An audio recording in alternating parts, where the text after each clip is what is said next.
Hi guys, আজকে আমরা জানবো মাইক্রোসফট ওয়ার্ডের ডিজাইন ট্যাব সম্পর্কে এবং ডিজাইন ট্যাবে যে সমস্ত ইম্পর্টেন্স অপশনগুলো আছে সেগুলোকে আমরা আজকে এক্সপ্লোর করব। ঠিক আছে,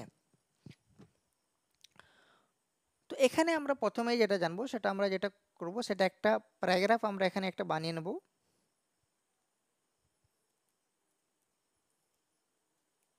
প্যারাগ্রাফ বানানোর জন্য আমাদের যে ফর্মুলাটা ইউজ করি সেটা হচ্ছে is equal to R A N D first bracket 1, 5 bracket close. এটার মানে হচ্ছে আমাদের একটা প্যারাগ্রাফ 5 লাইনে একটা প্যারাগ্রাফ আমরা নিতে চাইছি, তাহলে এটা আমাদের প্যারাগ্রাফ। ঠিক আছে, এটাকে আমরা একটা হেডলাইন দিয়ে দিই যেটাকে বলা হয় ভিডিও। ভিডিও সম্পর্কে আমাদের এটা হচ্ছে, তাহলে এটা আমাদের হেডলাইনটা হচ্ছে ভিডিও। ঠিক আছে, এবং আমরা কি করব না, প্রথমে আজকে আমরা জানবো যে হাউ টু অ্যাপ্লাই ফন্ট। আমরা ডিজাইনের মধ্যে এসে নিয়ে কীভাবে ফন্ট অ্যাপ্লাই করতে পারবো সেটা হচ্ছে এখানে গিয়ে নিয়ে যদি আমরা যাই ডিজাইনের পরে আমরা এখানে একটা ফন্ট বলে অপশান আছে, ফন্টে যদি যাই তাহলে এখানে বিভিন্ন রকমের কিন্তু আমাদের এখানে ফন্ট আছে। ঠিক আছে, রাইট। তো এই ফন্টগুলোর মধ্যে ক্যালিব্রি আমরা এখানে অ্যাপ্লাই করলাম। ঠিক আছে, এবং এখান থেকে আমরা ফন্ট সাইজটা এখানে কালারটা আমরা কিন্তু সিলেক্ট করতে পারি। ঠিক আছে, যে একটা কালার আছে তাহলে এখানে আমরা কি করতে পারি না, হাউ টু অ্যাপ্লাই কালার। ঠিক আছে, বিভিন্ন কালার এখানে আছে, কাস্টমাইজ কালার আমরা যদি নিতে চাই তাহলে কাস্টমাইজ কালার এখানে নিতে পারি। ঠিক আছে, তো যে কোনো কালার এখানে নেওয়া যেতে পারে। ঠিক আছে, তো মেনলি এখানে কালারটা অ্যাপ্লাই হচ্ছে না, আমরা ফন্টটা করলাম। এবারে আমরা যেটা জানবো সেটা হচ্ছে প্যারাগ্রাফ স্পেসিং। এখান থেকে আমরা কি ধরনের প্যারাগ্রাফ স্পেসিং করতে পারি। ঠিক আছে, মানে প্যারাগ্রাফটার যে স্পেস সেটাকে আমরা কিভাবে ম্যানেজ করতে পারি সেটা আমরা আজকে জানবো। তার জন্য আমাদের যে টেক্সট সেটাকে আমরা সিলেক্ট করে নেব। টেক্সটটা সিলেক্ট করার পরে আমরা যাব ডিজাইনের পরে যাব আমরা প্যারাগ্রাফ স্পেসিংয়ে। প্যারাগ্রাফ স্পেসিংয়ে যাওয়ার পরে নো স্পেস এখানে আছে, এটা হচ্ছে কম্প্যাক্ট, এটা হচ্ছে টাইট, এটা হচ্ছে ওপেন, এটা হচ্ছে রিল্যাক্সড, এটা হচ্ছে ডবল। ঠিক আছে, মানে ডবল এটা স্পেস হয়ে যাবে। তো এখানে আমরা নো স্পেস দিচ্ছি বা ডবল করলে এখানে ডবল হয়ে যাবে। আবার যদি আমরা এটাকে প্যারাগ্রাফ স্পেসিংয়ে গিয়ে নিয়ে এটাকে যদি আমরা নো স্পেস প্যারাগ্রাফ হয় তাহলে নর্মাল যেমন থাকে সেটাই কিন্তু হয়ে যাবে। আজকে আমাদের মেন যে টপিকটা সেটা হচ্ছে ওয়াটারমার্ক। তো এটা কি, হোয়াট ইজ ওয়াটারমার্ক? আমরা যদি ওয়াটারমার্ক কি সেটা প্রথমে জানতে হবে। তো ওয়াটারমার্ক হচ্ছে আমাদের কি একটা কন্টেন্ট, সেটা ছবি হতে পারে বা টেক্সট হতে পারে, যেটা কি করে না আমাদের যে সমস্ত কন্টেন্টটা বানাচ্ছি, যে ওয়ার্ড পেজটা বানাচ্ছি সেটা অন্যদের থেকে পৃথক করার জন্যে বা সেটাকে যাতে কপি না করা যায় এবং সেটা যেন কপিরাইট না হয় সেই জন্য আমাদের কিন্তু ওয়াটারমার্ক ইউজ করা হয়। আমরা দেখা যায় যে বিভিন্ন রকম বোর্ড এক্সামে বা বিভিন্ন রকম এক্সাম পরীক্ষাতে আমাদের ওয়াটারমার্ক লেখা থাকে, সেখানে লেখা থেকে গভর্নমেন্ট অফ ওয়েস্ট বেঙ্গল বা বিভিন্ন বোর্ডের নাম, West Bengal board of secondary education, West Bengal board of technical education, বিভিন্ন বোর্ডের নাম লেখা থাকে এবং সেই কোশ্চেন পেপারটা যাতে লিক না হয় এবং যাতে কপি না করা যায় সেই জন্যে, সরি লিক নয়, কপি যাতে না করা যায় সেই জন্যে।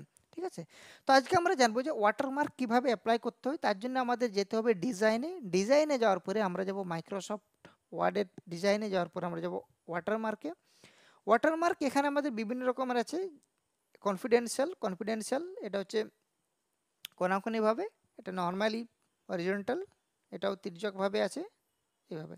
তো নর্মালি আমি ওয়াটারমার্ক ইউজ করার জন্য এটা আমি ক্লিক করে দিলাম। ঠিক আছে, তাহলে এখানে আমার লেখাটা ব্যাকগ্রাউন্ডে চলে আসবে বাট এটা ক্লিয়ারলি বোঝা যাবে। ঠিক আছে, এখানে যদি আমি কোনো একটা কন্টেন্ট আমি এখানে লিখি, ধরো ঠিক আছে আমি একটা এখানে প্যারাগ্রাফ বানাচ্ছি, প্যারাগ্রাফটা একটু বড় নিয়ে নিচ্ছি আমি এখানে, কত 8 লাইনের একটা প্যারাগ্রাফ নিচ্ছি।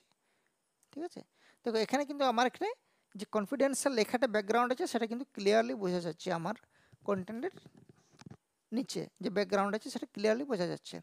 তো এটা আমাদের হয়ে গেল যে আমরা ওয়াটারমার্ক অ্যাপ্লাই করলাম। এবার হতে পারে যে ওয়াটারমার্কটা আমরা বিভিন্ন রকমভাবে অ্যাপ্লাই করতে পারি, এটা হয়ে গেল। এবার আমার মনে হতে পারে যে আমি একটা নিজস্ব কিছু বানাতে চাই, নিজের নাম কিছু বা নিজের কিছু ইনস্টিটিউশনের নাম দিতে চাই, তখন আমাদের কি করতে হবে, ওয়াটারমার্কে গিয়ে নিয়ে আমাদের যেতে হবে কাস্টম ওয়াটারমার্ক।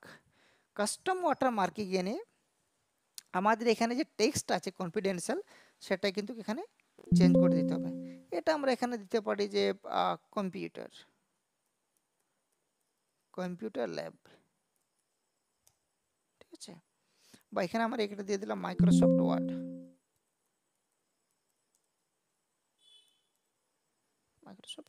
ঠিক আছে। তাহলে এটা মাইক্রোসফট ওয়ার্ড হয়ে গেল, ঠিক আছে। তো এটা আমাদের হয়ে গেছে। এইবারে আমরা জানবো how to delete watermark. Delete করার জন্য আমাদের কি দরকার, তার জন্য ওয়াটারমার্কে গেনে নিচে একটা অপশান আছে রিমুভ ওয়াটারমার্ক, রাইট। এইবারে আমি যদি এখানে চাইছি যে কাস্টম ওয়াটারমার্কের মধ্যে একটু কালারফুল আমি চাইছি, তখন আমাদের যেতে হবে এখানে দুটো অপশান আছে, নো ওয়াটারমার্ক, পিকচার ওয়াটারমার্ক এবং টেক্সট ওয়াটারমার্ক। আমরা এখন কাজ করছি টেক্সট ওয়াটারমার্কের মধ্যে দিয়ে। তাহলে আমি টেক্সট ওয়াটারমার্কে সিলেক্ট করলাম, তারপরে আমি টেক্সটে গিয়ে নিয়ে এখানে দিয়ে দিলাম কম্পিউটার ল্যাব, ঠিক আছে। এবং এখানে আমি কি করতে পারি, ফন্টটা আমি এখানে চেঞ্জ করতে পারি। তাহলে আমরা কীভাবে ফন্ট চেঞ্জ করি সেটাও এখানে জেনে যাবো। বিভিন্ন রকমের ফন্ট কিন্তু আমার এখানে আছে, ঠিক আছে। সেই ফন্টটা আমি এটা দিয়ে দিলাম, এবং সাইজ আমি অটো আছে, সাইজটাও আমি বড় করতে পারি বা ছোট করতে পারি, ঠিক আছে। তো আমি এখানে 44 সাইজ রেখে দিলাম, এবং এখানে যেহেতু কালারটা আমি দিতে পারি সেজন্য একটা যেহেতু এটা ব্যাকগ্রাউন্ডে সেট থাকে সেজন্য আমার একটা লাইট কালারটা বেটার, সেজন্য আমি লাইট কালার চুজ করলাম, তারপর আমি এটাকে ওকে করে দিলাম।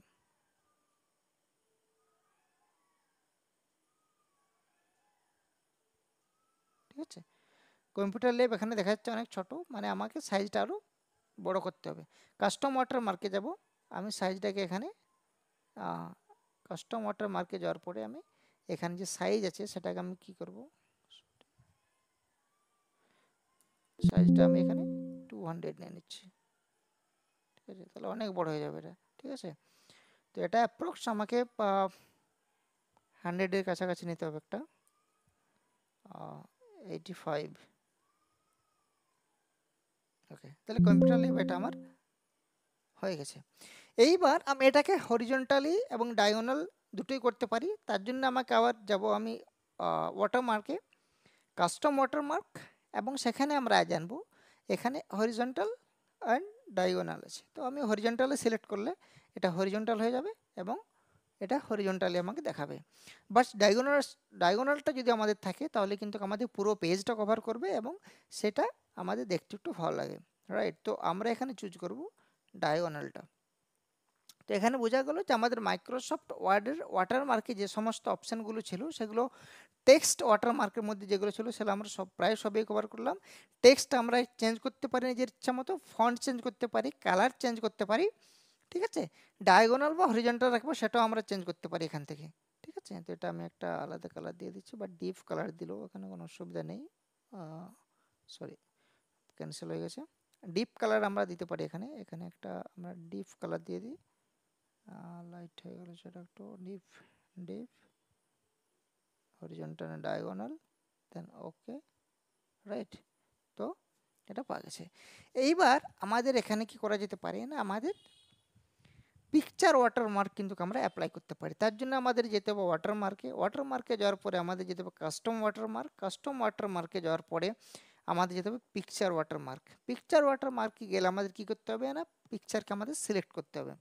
সিলেক্ট করার জন্য আমরা কম্পিউটারে চলে যাব, কম্পিউটারে চলে যাওয়ার পরে আমরা পিকচারে চলে যাব,